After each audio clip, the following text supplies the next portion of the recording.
Halo semua, selamat datang di ibadah online. Sebelum kita memulai ibadah pada hari ini, mari kita membukanya di dalam doa.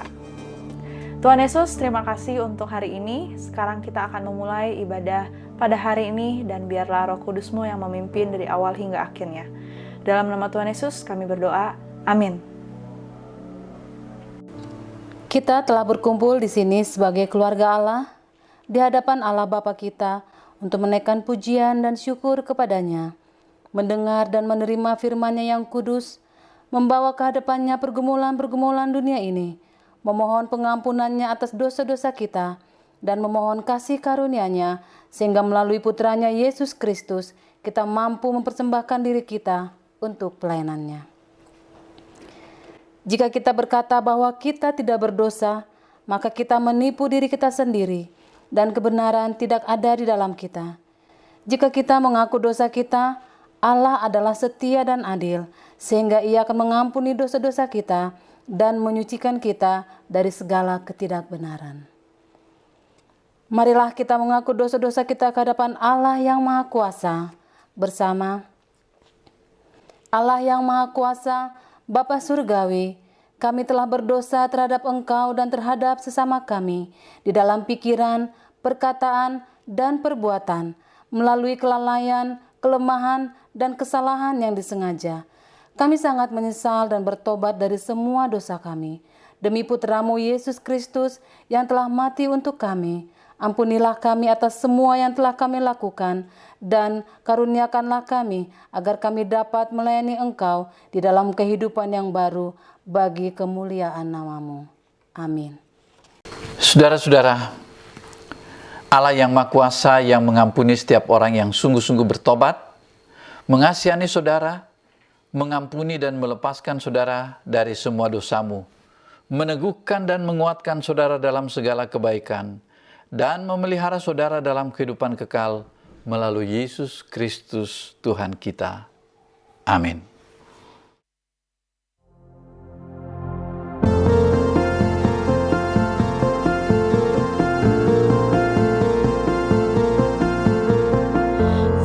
The sound I love to hear is the sound of the Savior's robe as He walks into the room where people pray, where we hear praises He hears me.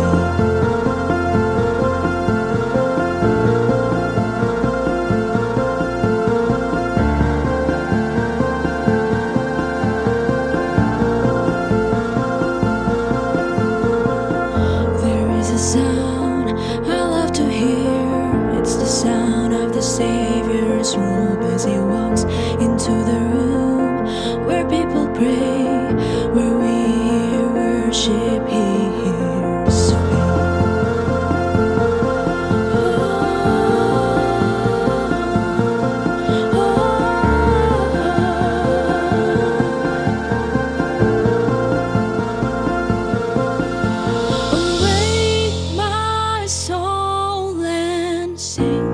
Sing His praise aloud. Sing His praise aloud. Awake my soul and sing. Sing His praise aloud. Sing His praise aloud.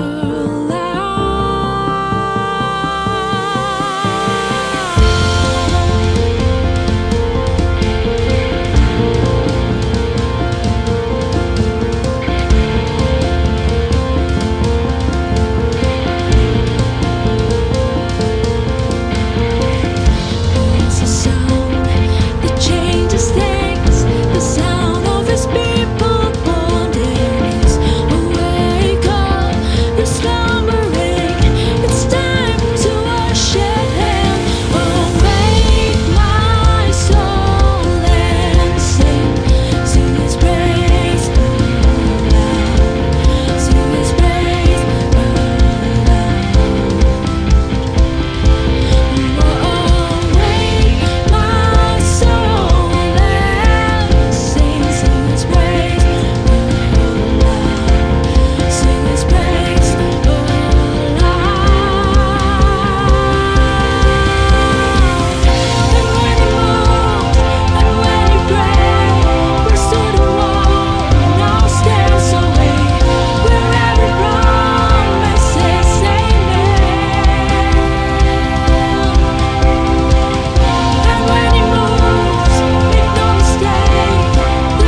Oh, wake my soul and sing His praise aloud, sing His praise aloud.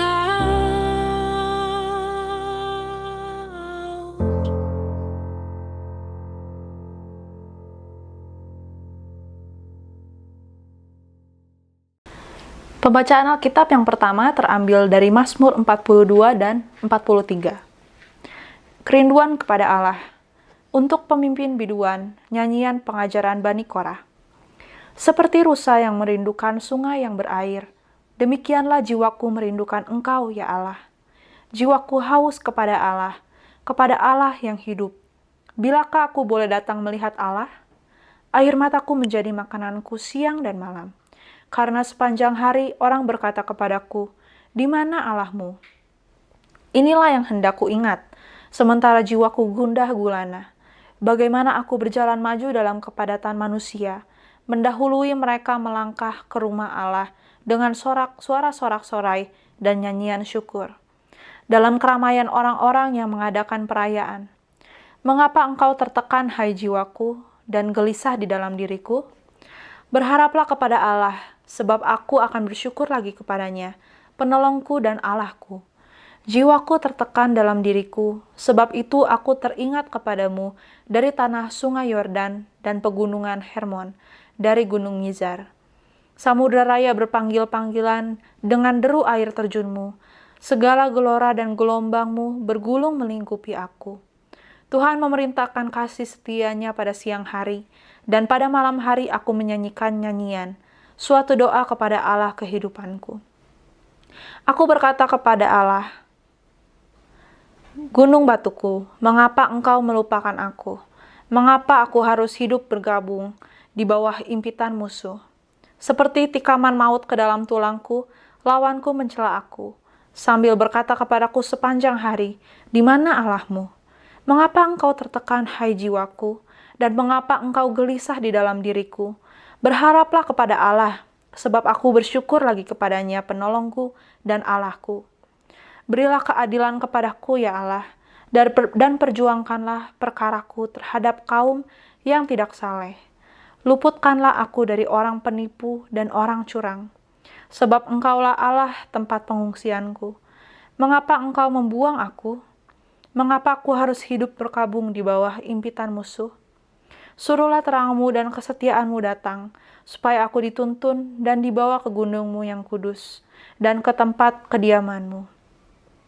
Maka aku dapat pergi ke mezbah Allah, menghadap Allah, yang adalah sukacitaku dan kegembiraanku, dan bersyukur kepadamu dengan kecapi, ya Allah, ya Allahku. Mengapa engkau tertekan, hai jiwaku, dan mengapa engkau gelisah di dalam diriku? Berharaplah kepada Allah, sebab aku bersyukur lagi kepadanya, penolongku dan Allahku. Demikianlah firman Tuhan. Syukur kepada Allah. Pembacaan Alkitab yang kedua terambil dari Kisah Para Rasul pasal yang ke-23, ayatnya yang ke-12 hingga ayatnya yang ke-35. Komplotan orang-orang Yahudi. Dan setelah hari siang, orang-orang Yahudi mengadakan komplotan dan bersumpah dengan mengutuk diri bahwa mereka tidak akan makan atau minum sebelum mereka membunuh Paulus. Jumlah mereka yang mengadakan komplotan itu lebih daripada 40 orang. Mereka pergi kepada imam-imam, kepala, dan tua-tua bangsa Yahudi dan berkata, "Kami telah bersumpah dengan mengutuk diri bahwa kami tidak akan memakan atau minum sebelum kami membunuh Paulus. Karena itu, hendaklah kamu bersama-sama dengan Mahkamah Agama menganjurkan kepada kepala pasukan supaya ia menghadapkan Paulus lagi kepada kamu, seolah-olah kamu hendak memeriksa perkaranya lebih teliti.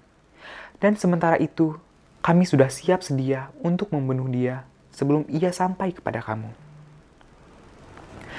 Akan tetapi, kemenakan Paulus, anak saudaranya perempuan, mendengar tentang penghadangan itu. Ia datang ke markas dan setelah diizinkan, ia memberitahukannya kepada Paulus. Lalu Paulus memanggil salah seorang perwira dan berkata kepadanya, "Bawalah anak ini kepada kepala pasukan, karena ada sesuatu yang perlu diberitahukannya kepadanya." Perwira itu membawanya kepada kepala pasukan dan berkata, "Paulus orang tahanan itu memanggil aku dan meminta supaya aku membawa anak muda ini kepadamu, sebab ada yang perlu diberitahukannya kepadamu." Maka kepala pasukan itu memegang tangan anak muda itu, lalu membawanya ke samping dan bertanya, "Apakah yang perlu kuberitahukan kepadaku?" Jawabnya, "Orang-orang Yahudi telah bersepakat untuk meminta kepadamu supaya besok engkau menghadapkan Paulus lagi ke mahkamah agama, seolah-olah mahkamah itu mau memperoleh keterangan yang lebih teliti daripadanya. Akan tetapi, janganlah engkau mendengarkan mereka, sebab lebih daripada 40 orang dari mereka telah siap untuk menghadang dia. Mereka telah bersumpah dengan mengutuk diri bahwa mereka tidak akan makan atau minum sebelum mereka membunuh dia. Sekarang, mereka telah siap sedia dan hanya menantikan keputusanmu." Lalu kepala pasukan menyuruh anak muda itu pulang dan memerintahkan kepadanya, "Jangan katakan kepada siapapun juga bahwa engkau telah memberitahukan hal ini kepadaku." Kemudian kepala pasukan memanggil 2 perwira dan berkata, "Siapkan 200 orang prajurit untuk berangkat ke Kaisarea beserta 70 orang berkuda dan 200 orang bersenjata lembing, kira-kira pada jam 9 malam ini. Sediakan juga beberapa keledai untuk Paulus dan bawalah ia datang selamat kepada wali negeri Felix." Dan ia menulis surat yang isinya sebagai berikut. "Salam dari Claudius Lysias kepada wali negeri Felix yang mulia. Orang ini ditangkap oleh orang-orang Yahudi, dan ketika mereka hendak membunuhnya, aku datang dengan pasukan mencegahnya dan melepaskannya, karena aku dengar bahwa ia adalah warga negara Roma. Untuk mengetahui apa alasannya mereka mendakwa dia, aku menghadapkannya ke mahkamah agama mereka. Ternyatalah bagiku bahwa ia didakwa karena soal-soal hukum Taurat mereka. Tetapi tidak ada tuduhan atas nama ia patut dihukum mati atau dipenjarakan. Kepadaku telah diberitahukan bahwa ada komplotan merencanakan membunuh dia. Karena itu, aku segera menyuruh membawa dia kepadamu. Sedang kepada para pendakwa telah kuberitahukan bahwa mereka harus mengajukan perkara itu kepadamu." Lalu prajurit-prajurit itu mengambil Paulus sesuai dengan yang diperintahkan kepada mereka dan membawanya pada waktu malam ke Antipatris. Pada keesokan harinya, mereka membiarkan orang-orang berkuda dan Paulus meneruskan perjalanan, dan mereka sendiri pulang ke markas. Setibanya di Kaisarea, orang-orang berkuda itu menyampaikan surat itu kepada wali negeri serta menyerahkan Paulus kepadanya. Dan setelah membaca surat itu, wali negeri itu menanyakan Paulus, dari provinsi manakah asalnya? Dan ketika ia mendengar bahwa Paulus dari Kilikia, ia berkata, "Aku akan memeriksa perkaramu, bila para pendakwamu juga telah tiba di sini." Lalu ia menyuruh menahan Paulus di istana Herodes. Demikianlah firman Tuhan. Syukur kepada Allah. Shalom, jemaat yang dikasihi Tuhan. Kita berjumpa lagi dalam ibadah raya di Gereja Anglikan Indonesia, St. Paul, tanggal 13 Juni 2021. Saya berharap kita semua dalam kondisi yang baik, penuh dengan sukacita, penuh dengan kemurahan, kebaikan yang dirasakan karena Tuhan Yesus begitu baik untuk hidup kita. Nah, kita akan masuk dalam renungan firman Tuhan, diambil dari Mazmur pasal 42 ayat yang pertama sampai dengan ayat yang ke-12. Mari kita berdoa terlebih dahulu untuk mengawali renungan kita. Bapa yang baik, kami bersyukur Tuhan, Engkau luar biasa, Engkau Allah yang berkuasa, Engkau Allah yang hebat. Dan pagi ini kami mau kembali duduk di bawah kaki-Mu ya Tuhan, untuk mendengarkan sabda-Mu, merenungkan firman-Mu, dan biarlah hati kami boleh dipenuhi oleh Roh Kudus yang mengajar kami dan menolong kami memahami firman Tuhan. Terima kasih Bapa yang baik, tolong hamba-Mu yang akan menyampaikan, biarlah kiranya Roh Kudus yang memimpin mulut hamba-Mu menyampaikan renungan firman Tuhan ini. Di dalam nama Tuhan Yesus Kristus, kami berdoa. Amin. Jemaat yang dikasihi Tuhan, kita memasuki minggu kedua sesudah pencurahan Roh Kudus, dan pada minggu ini kita akan merenungkan bagian firman Tuhan yang barangkali sudah menjadi bagian yang sangat kita sukai atau menjadi favorit kita dari Mazmur pasal 42. Saya memberi judul renungan pagi ini adalah Mengapa Engkau Tertekan, Hai Jiwaku.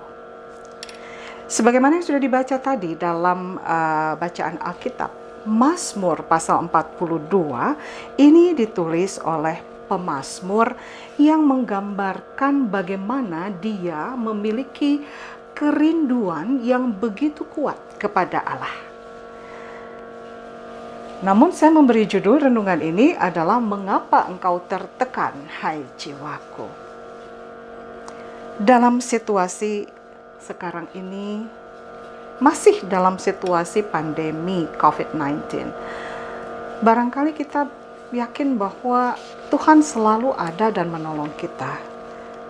Tetapi tidak bisa kita sangkali seiring dengan situasi yang semakin berkembang, kita menghadapi banyak masalah-masalah mungkin dalam kehidupan kita.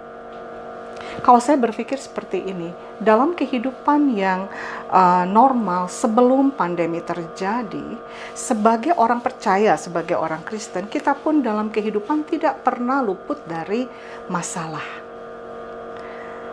Tidak ada kehidupan yang tanpa masalah. Tidak ada kehidupan yang lurus, dan kita membayangkannya seperti satu jalan tol yang lurus tanpa hambatan. Setiap orang Kristen, setiap orang percaya, saya yakin dalam hidupnya pasti menghadapi masalah. Dan itu sering membuat kita menjadi gelisah atau menjadi tertekan dalam hidup kita. Ditambah lagi, mulai dari tahun 2020 sampai tahun ini 2021 memasuki bulan yang ke-6, minggu kedua, kita masih melihat bahwa pandemi masih terus berlangsung, bahkan tingkat orang yang terinfeksi virus ini semakin meningkat. Sesudah Lebaran, ada banyak klaster-klaster baru. Jadi seperti ada double yang harus kita lewati. Pada masa ini seperti ada tingkat yang lebih sulit. Dan saya berpikir barangkali kita merasa bahwa ada masalah yang dilewati, yang kita hadapi, dan itu yang membuat kita menjadi gelisah dalam diri kita, dalam jiwa kita, atau membuat jiwa kita tertekan. Dan apa yang ditulis oleh pemazmur ini menggambarkan bagaimana kondisi Raja Daud sendiri sebagai pemazmur ini mengalami banyak sekali persoalan atau permasalahan sebagai seorang pribadi. Kalau kita lihat di sini, di ayat yang ke-6, di sini dikatakan, Mengapa engkau tertekan, hai jiwaku, dan gelisah dalam diriku? Mengapa engkau tertekan? Dalam kehidupan mungkin kita sering merasa stres, ya, tertekan. Dan yang tertekan itu adalah jiwa kita. Dan kita sebagai orang percaya mengakui bahwa dalam diri orang itu terdiri dari tubuh, jiwa, dan rohnya. Jiwa kita, di dalam jiwa kita itu ada pikiran, perasaan, dan ada kemauan kita. Dan ini yang digambarkan sebagai sesuatu yang begitu menekan. Dan saya rasa memang wajar orang diperhadapkan pada masalah dan terasa begitu berat dan merasa begitu tertekan. Saudara, masalah apa yang terberat yang barangkali yang pernah saudara alami? Ya, barangkali sakit hati atau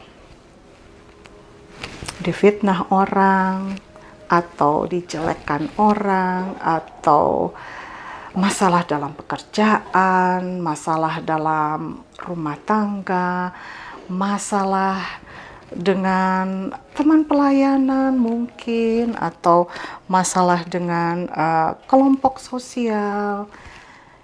Ya, wajar. Tidak ada kehidupan yang tanpa masalah.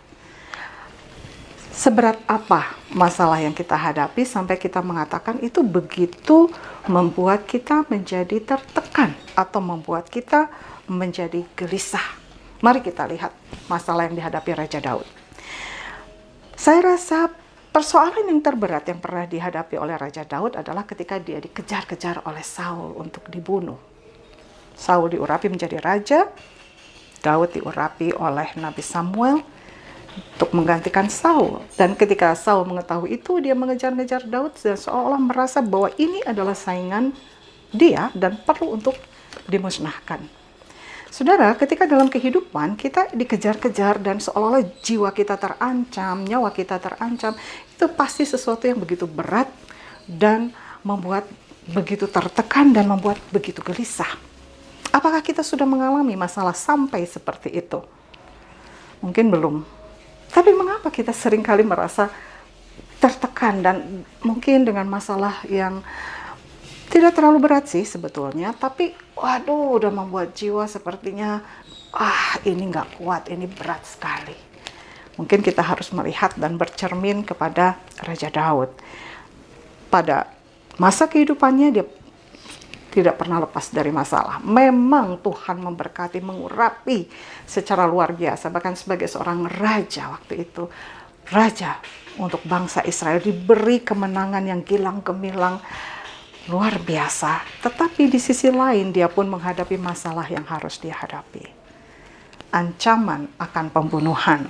Itu masalah bagi Raja Daud, bagi pemazmur.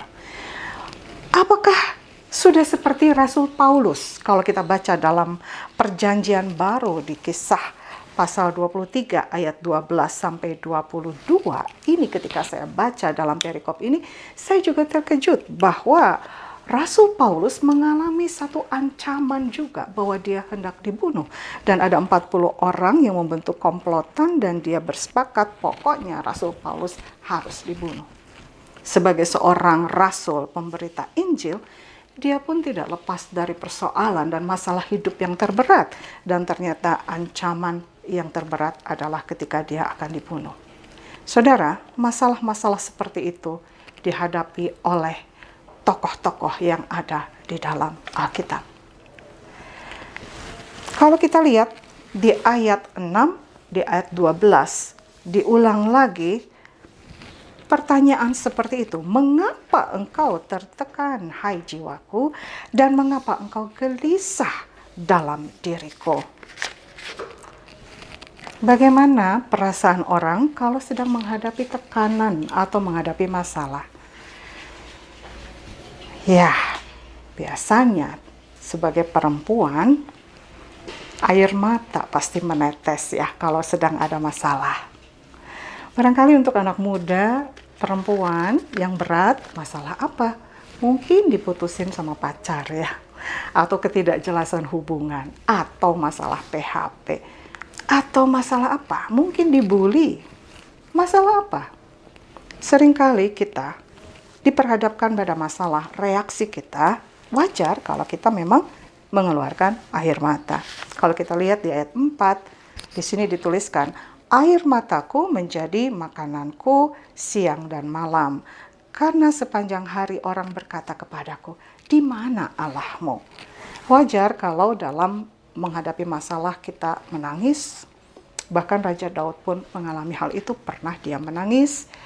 Siang dan malam mungkin air mata terus menetes. Terus ketika memikirkan atau bagaimana mencari jalan keluar atas masalah. Mungkin juga kita berpikir bahwa Tuhan melupakan kita. Jangan sampai itu terjadi ya. Kalau kita berpikir seperti itu, lalu kita bertanya, di mana Allah? Apakah Tuhan sudah melupakan aku? Ayat 10, aku berkata kepada Allah gunung batuku, mengapa engkau melupakan aku? Tuhan, apakah engkau melupakan aku di tengah-tengah masalahku? Itu sepertinya reaksi yang wajar. Atau ketika kita menghadapi masalah dan yang membuat jiwa kita tertekan, kita merasa seperti ada tikaman maut ya, seperti ditikam gitu. Dan kita merasa begitu sedih dan begitu berat dan begitu tertekan ya dalam jiwa kita. Saya rasa itu penggambaran yang begitu wajar dalam kehidupan. Hari Rabu kemarin ketika saya menyampaikan perkuliahan di satu kelas dan itu berbicara tentang kesusastraan dan kita sedang membahas satu cerita pendek yang judulnya The Gift of the Magi. Ketika membahas cerita itu menggambarkan seorang wanita dan sebuah keluarga di situ ya, suami istri yang masuk dalam kategori miskin, tetapi keduanya saling mencintai, kemudian keduanya rela berkorban. Dan ada satu paragraf yang menarik ketika diceritakan bahwa Della, nama tokoh dalam cerita itu, bilang kehidupan ini memang sungguh menarik. Itu antara tangisan dan senyuman. Mungkin kehidupan kita juga seperti itu. Kadang menangis, kadang tersenyum. Tidak selalu kita menangis dalam hidup ini. Dan tidak juga selalu kita tersenyum dalam hidup ini. Selalu ada dua sisi yang membuat kita seimbang dalam kehidupan antara menghadapi kesulitan, menghadapi kesedihan, menghadapi penderitaan, menghadapi masalah, beban gitu ya. Tetapi juga ada penghiburan yang membuat kita mampu untuk tersenyum ataupun tertawa menjalani kehidupan ini. Jadi ketika membahas cerita itu saya lihat, oh this is penggambaran yang sempurna tentang kehidupan. Dituangkan dalam cerita yang pendek dan sederhana bahwa hidup terjalin seperti itu. Saudara, bagaimana reaksi kita kalau diperhadapkan pada masalah? Apakah kita semakin dekat kepada Tuhan? Atau kita semakin menjauh dari Tuhan? Kalau kita semakin dekat kepada Tuhan, berarti penggambaran yang ada dalam Mazmur ini begitu jelas. Seperti itu. Kita lihat di ayat yang kedua. Seperti rusa yang merindukan sungai yang berair, demikianlah jiwaku merindukan Engkau, ya Allah.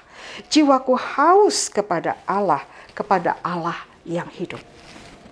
Saudara, ketika kita diperhadapkan pada kesulitan yang membuat jiwa kita tertekan, merasa begitu berat, lebih baik kita seperti pemazmur. Dan dia katakan, jiwaku haus kepada Allah yang hidup. Saudara, haus, bahasa Inggrisnya thirst, haus. Dan digambarkan di ayat 2 itu seperti rusa yang merindukan sungai yang berair. Gitu ya.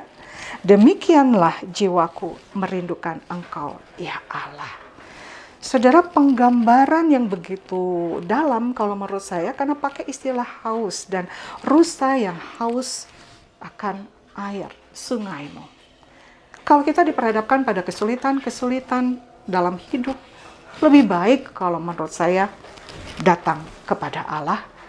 Sebagaimana jiwa kita mungkin tertekan dengan beban yang begitu berat itu, biarlah kita juga membawa jiwa kita ini seperti rusa yang haus akan air sungai dari Tuhan. Mungkin banyak dari kita sudah mengetahui bahwa orang bisa tahan untuk tidak makan beberapa hari. Tapi orang tidak akan pernah tahan untuk tidak minum. Kalau berpuasa, bisa tahan tidak makan, tapi kalau tidak minum, badan kita menjadi lemas ya, nggak kuat gitu. Karena memang hasil penelitian menunjukkan 60-70% dari tubuh kita ini terdiri dari air. Terbayang kalau kita tidak minum dan kita kekurangan suplai air, pasti tubuh kita ini kering. Bahkan mungkin dikatakan kita bisa mati kalau kita kurang air. Jadi kalau jiwa kita haus kepada Tuhan seperti rusa yang merindukan air, itu adalah penggambaran yang tepat bahwa di tengah-tengah kesulitan hidup, kita tidak bisa hidup tanpa Tuhan. Karena Tuhan adalah satu-satunya yang menjadi sumber kekuatan bagi kita. Dalam Yohanes pasal 4 ayat yang ke-14 di situ dikatakan, barang siapa yang minum dari air yang akan kuberikan ini, dari dalam dirinya nanti akan mengalir aliran air hidup. Dan memang Tuhan Yesus pun menganalogikan dirinya seperti air yang hidup. Dan bagi saya ketika mempelajari Alkitab, khususnya ketika mempelajari kitab-kitab Injil dan dalam kitab Yohanes, banyak sekali Tuhan menganalogikan dirinya sebagai satu kebutuhan utama manusia, sebagai air yang hidup, sebagai roti yang hidup. Dan saudara terbayang kalau jiwa kita yang tertekan itu, dan kita rindu dan kita haus, kita datang kepada Tuhan dan kita menerima air yang hidup dari Dia. Amin. Kita bersikap seperti rusa. Kita bersikap seperti orang yang memang butuh Tuhan. Seolah begini, aduh Tuhan, kalau nggak ada Tuhan aku mati. Wah Tuhan, kalau nggak ada Engkau aku nggak bisa apa-apa, nggak punya kekuatan apa-apa. Tuhan, Engkaulah sumber kekuatan di dalam hidupku. Jangan sampai kita bersikap yang kedua. Kita lebih menjauh kepada Tuhan. Mungkin kita marah sama Tuhan. Mungkin kita merasa kenapa Tuhan meninggalkan saya. Ada satu kesaksian, cukup lama mungkin kesaksian ini, tapi kesaksian ini bagi saya begitu berkesan. Dalam sebuah keluarga ini begitu takut akan Tuhan, begitu setia pada Tuhan dan melayani Tuhan dengan sungguh-sungguh. Kemudian saya suka datang waktu itu, udah lama ya, masih mahasiswa. Di tempat mereka ada persekutuan, belajar Alkitab, kemudian penyembahan.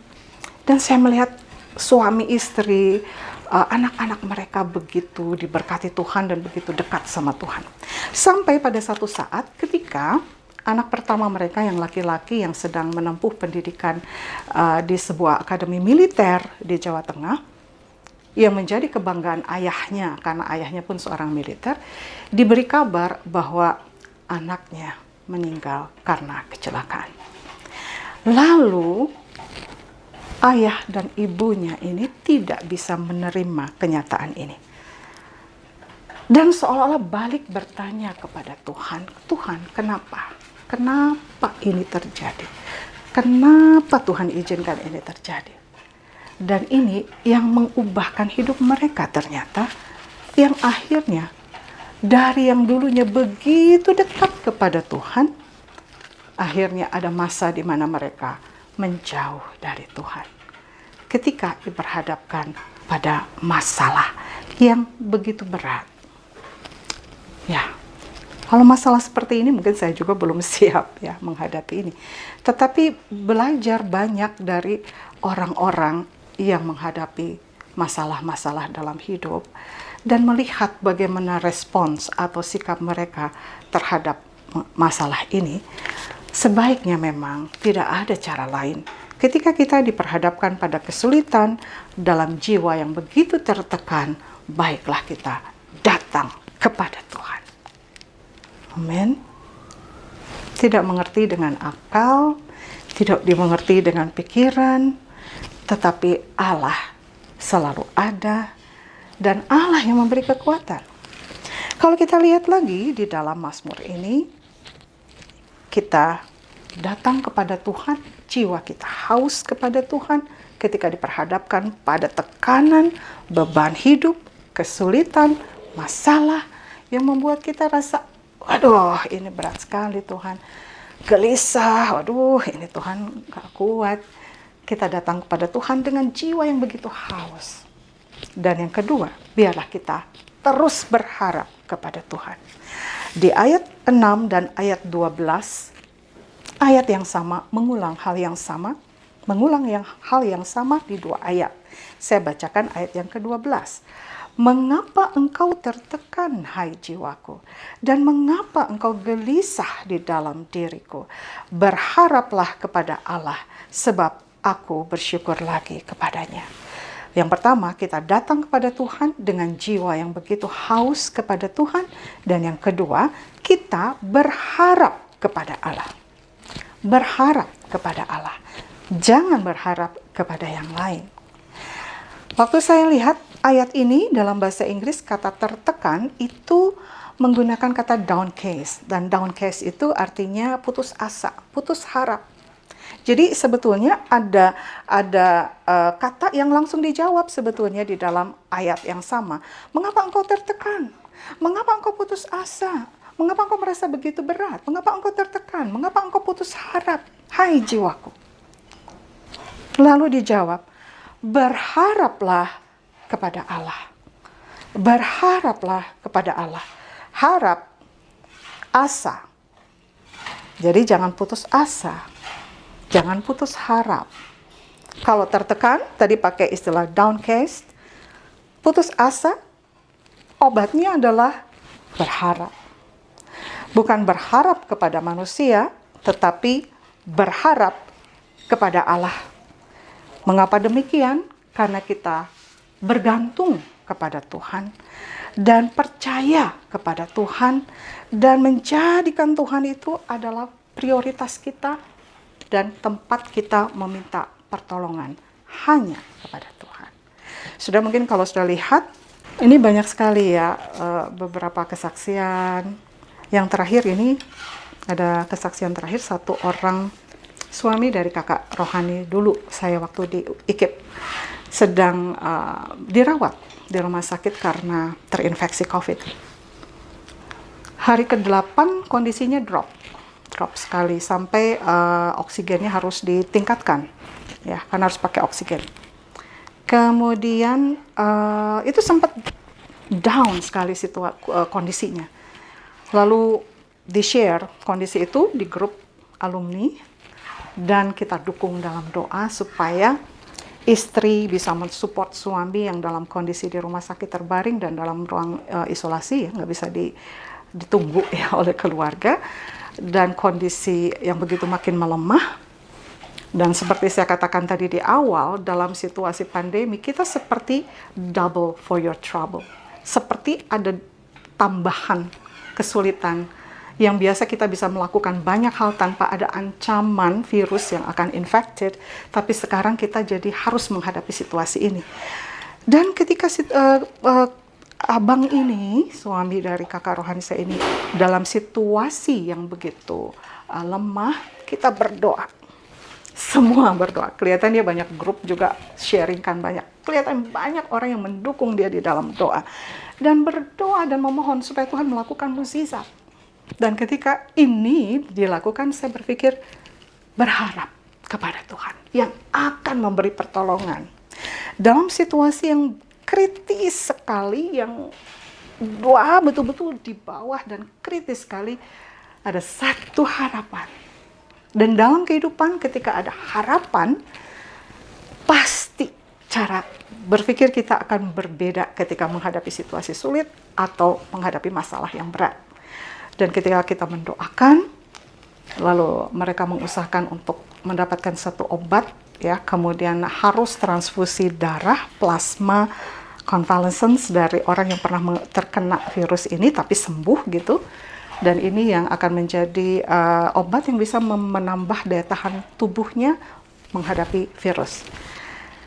Puji Tuhan, berikutnya upload lagi, update lagi kabar di grup dan dikatakan bahwa abang ini situasinya, kondisinya jauh lebih baik, jauh lebih segar. Setelah begitu lemah, seolah-olah tanpa daya, ketika kita berdoa, ketika kita berharap kepada Tuhan, Tuhan buka jalan untuk memperoleh jalan keluar yang terbaik dalam situasi ini. Dan kami terus mendukung dalam doa supaya Tuhan segera memulihkan kondisi dan sembuh seperti sedia kala. Jemaat yang dikasihi Tuhan, saya tidak tahu masalah yang dihadapi oleh jemaat satu persatu. Tapi kita harus berpikir secara logis bahwa orang percaya pun menghadapi masalah. Orang Kristen pun menghadapi masalah. Orang yang percaya Tuhan Yesus pun menghadapi masalah. Tidak ada kayaknya kehidupan orang yang tidak ada masalah ya. Justru kalau kita tidak diperhadapkan pada masalah-masalah begitu, rasanya kita bisa terlena. Dan ketika kita terlena, kita bisa melupakan Tuhan. Kadang kita jatuh dalam hidup bukan hal-hal yang besar, tapi hal-hal yang kecil. Mana yang sering banyak terjadi kecelakaan? Di jalan yang bebas hambatan atau jalan yang berliku dan sulit? Karena di jalan yang berliku mungkin kita akan mengemudi lebih hati-hati lagi dibanding dengan jalan yang lurus ya tanpa hambatan. Saya sempat berpikir juga dalam hidup, pernah dalam satu titik ketika diperhadapkan pada kesulitan, saya hanya berpikir, aduh Tuhan please, tolonglah supaya jangan ada masalah dalam hidup. Semuanya enak gitu, semuanya tenang, semuanya baik, semuanya bagus, semuanya indah. Sampai pada satu titik saya ada dalam pemahaman bahwa ya, kita punya iman, tetapi iman itu bukan berarti juga menjamin bahwa kita tidak ada masalah. Karena iman dengan masalah bisa berjalan bersama-sama. Kita hidup di tengah-tengah masalah. Memang dunia ini pun adalah sumber masalah. Ya. Tetapi kalau kita punya iman, maka iman kita mengalahkan masalah kita. Masalah mungkin tidak terselesaikan dengan seperti instan, cepat selesai. Kalau bahasa Sunda, ciga ngegel cengek, gigit, pedes langsung kerasa. Mungkin ada masalah yang harus kita betul-betul doakan. Kita lewati dengan penuh kesabaran. Dan sebetulnya kita tahu bahwa Tuhan melatih kita untuk menjadi orang-orang yang kuat di dalam Tuhan, terus berharap kepada Tuhan, dan punya jiwa yang haus kepada Tuhan. Amin. Mengapa engkau tertekan, hai jiwaku? Gelisah di dalam diriku, berharaplah kepada Allah. Sebab aku bersyukur lagi kepadanya, penolongku dan Allahku. Amin. Mari kita berdoa. Terima kasih Tuhan, firman-Mu ini adalah kebenaran, dan firman-Mu ini adalah kekuatan bagi kami, dan firman-Mu ini akan melakukan seperti yang apa Engkau katakan dan tidak pernah gagal. Terima kasih Bapa yang baik untuk renungan pagi ini. Biarlah ketika kami ada dalam tengah-tengah himpitan, berbagai macam kesulitan, persoalan dan masalah yang membuat jiwa kami tertekan atau membuat gelisah di dalam diri kami, biarlah kami berkata kepada Tuhan, jiwaku haus kepadamu, dan berharap kepadamu bahwa Engkau adalah penolong kami di dalam kesulitan. Terpujilah Bapa yang baik, di dalam nama Yesus kami berdoa. Amin. Terima kasih jemaat Tuhan. Tuhan Yesus memberkati. Amin. Kita akan menaikkan pengakuan iman rasuli kita bersama-sama dengan semua orang percaya dari segala abad dan dari segala zaman. Bersama, aku percaya kepada Allah, Bapa yang Maha Kuasa, Khalik langit dan bumi, dan kepada Yesus Kristus, Putranya yang tunggal Tuhan kita, yang dikandung dari Roh Kudus, lahir dari anak darah Maria, yang menderita sengsara di bawah pemerintahan Pontius Pilatus, disalibkan, mati dan dikuburkan. Ia turun ke dalam dunia orang mati, pada hari ketiga dia bangkit kembali. Ia naik ke surga dan duduk di sebelah kanan Sang Bapa. Ia akan datang kembali untuk menghakimi orang yang hidup dan yang mati. Aku percaya kepada Roh Kudus, gereja yang kudus dan katolik, persekutuan orang kudus, pengampunan dosa, kebangkitan orang mati, dan hidup yang kekal. Amin. Kita akan menaikkan doa-doa syafaat kita pada saat ini. Bersama-sama kita tundukkan kepala dan kita berdoa. Ya Allah, pencipta dan pemelihara kehidupan manusia, kami berdoa untuk setiap orang dari setiap ras dan dalam setiap keperluan. Biarlah jalan-jalan-Mu dikenal di bumi dan kuasa penyelamatan-Mu kepada semua bangsa. Khususnya kami berdoa untuk bangsa kami, bangsa Indonesia. Kami bersyukur Tuhan Yesus untuk setiap lawatan-Mu yang terjadi di tengah-tengah bangsa kami, di tengah-tengah situasi pandemi yang menimpa kami. Kami bersyukur untuk kekuatan dan penghiburan yang Kau berikan. Tuhan Yesus, kiranya Tuhan tolong supaya Tuhan bangsa kami boleh segera keluar dari pandemi COVID-19 yang sedang melanda, yang Kau izinkan terjadi atas bangsa kami. Berikanlah hikmat bagi Bapak Presiden kami Joko Widodo untuk boleh membawa bangsa kami ke arah yang lebih baik lagi dan membawa bangsa kami untuk menjadi bangsa yang diberkati. Tuhan, dalam kemurahan-Mu, dengarkanlah doa kami. Kami berdoa untuk gereja di seluruh dunia. Tuntun dan pimpinlah kami dengan Roh Kudus-Mu, sehingga semua yang mengaku dan menyebut dirinya orang Kristen dapat dituntun kepada jalan kebenaran dan memegang teguh iman dalam kesatuan roh, dalam ikatan damai sejahtera, dan dalam kebenaran hidup. Khususnya kami berdoa untuk gereja kami, Gereja Anglikan. Engkau Allah yang akan memberkati bishop kami, din kami, imam penanggung jawab kami, dan leader klaster kami. Kiranya Tuhan hikmat yang daripada Allah senantiasa memenuhi hati mereka, dan mereka boleh menggembalakan setiap domba-domba yang Engkau percayakan kepada mereka dengan penuh tanggung jawab dan penuh dengan kasih sayang. Tuhan, dalam kemurahan-Mu, dengarkanlah doa kami. Kami menyerahkan kepada kebaikan-Mu sebagai Bapa mereka yang cemas dan tertekan dalam pikiran maupun secara jasmani. Hiburkanlah dan lepaskanlah mereka dalam keperluan mereka. Berikanlah kesabaran kepada mereka dalam penderitaan mereka, dan munculkanlah kebaikan dari kesulitan mereka.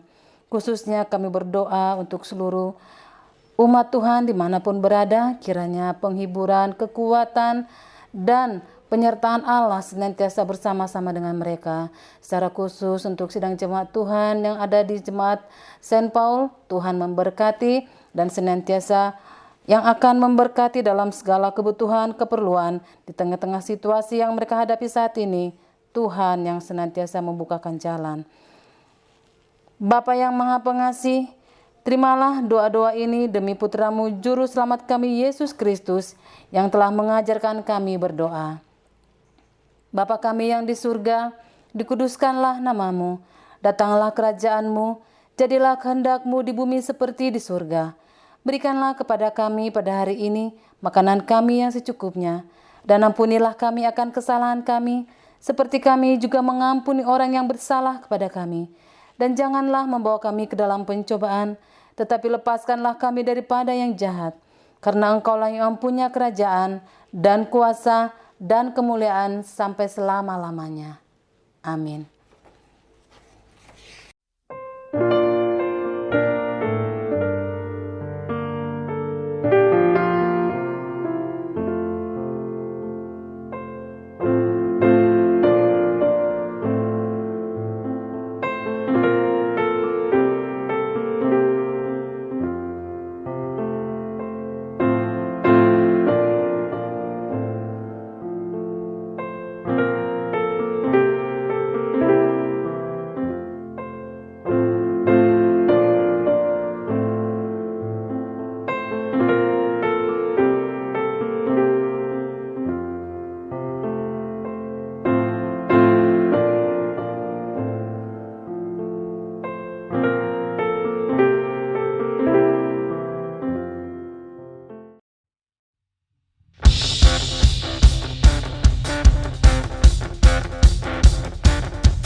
Mari sama-sama kita memuji Tuhan.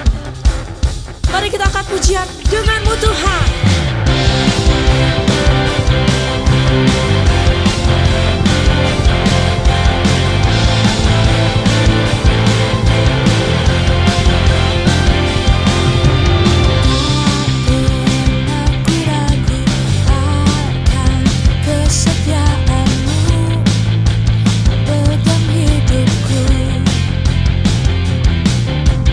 Sepenuh jiwaku ku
Saudara-saudara, mari kita arahkan hati kita kepada Tuhan dan kita menerima akan berkat-Nya.